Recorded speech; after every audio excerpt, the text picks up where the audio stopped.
Welcome to another episode of Kai-Zen Consciousness. Today's topic is how to maintain your own mood. Welcome, Kai-Zen is here. This is Kai-Zen Consciousness, where you can learn to master your life from the inside out. So let's take a look at how to maintain your own mood.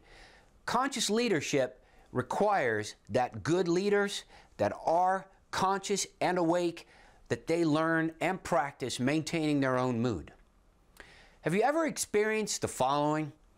You take a problem with you on a Friday over the weekend, you kind of wrap your mind around it, and as you relax, a good solution answer comes to you. And at that moment on Monday morning, you're super excited to bring it to your boss. And you bring it to your boss Monday morning, and the first thing that happens is that person's in a bad mood and just unloads on you. And on top of that, your idea is never heard or recognized. I mean, it's kind of crazy, right? That their bad mood, grumpy face, grumpy attitude, whatever it is they've got going on a Monday morning, absolutely makes it unsafe for you to bring an idea to them. Maybe they're the good Monday after lunch kind of boss where the first 4 or 5 hours, they're just inaccessible because of a bad mood, yet you have just brought in your true creativity, your true problem solving. Given enough repetition of something like this, what are the odds you're going to want to even present new ideas to that person? Now, the first time this happens, you probably feel pretty dejected. You then go back to your coworkers. Of course, you're going to tell them that story. And now this starts to get around. This promotes negativity in the workplace.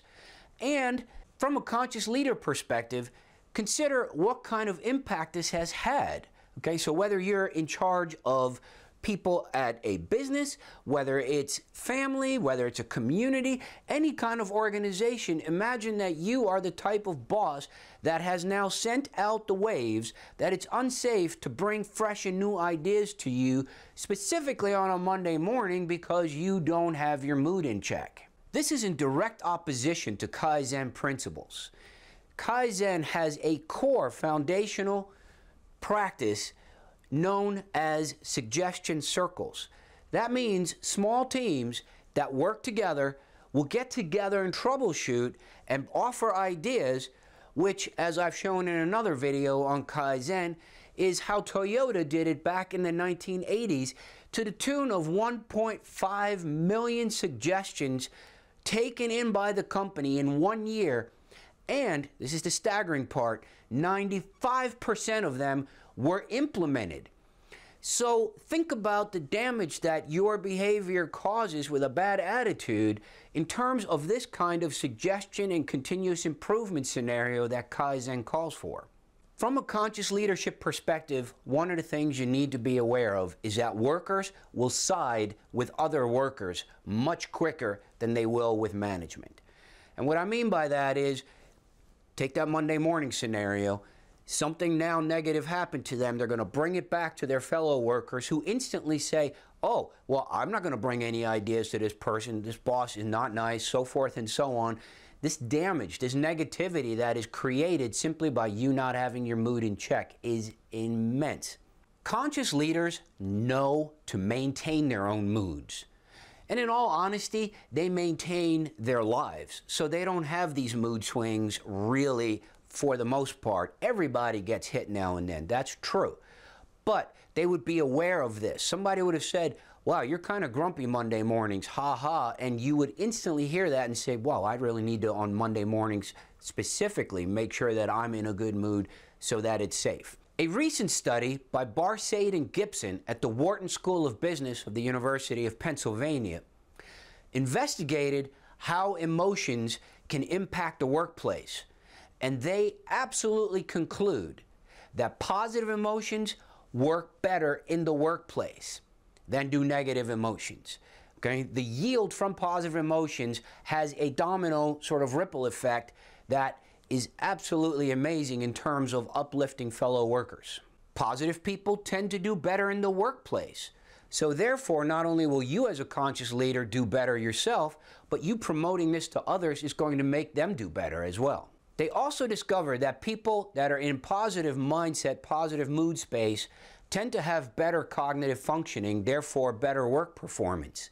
The opposite of negative emotions having a negative impact is actually supported by the fact that negative emotions take a lot of brain processing power. So that processing power then is left up to positive emotional work enhancement. You can see how positive moods in the workplace are going to have a better chain significance effect as people go through their day than if they had to process and process and process all this negativity that's happening in the workplace if you don't maintain your own moods. So that's just one way of how value can be brought to your organization. Let's take a look at some more. Conscious leaders get enough sleep, they exercise, they drink enough water, they keep journals for constant improvement, they eat fruits and vegetables and have a proper diet, they practice gratitude. Another one is that they wear clothes that make them feel really powerful.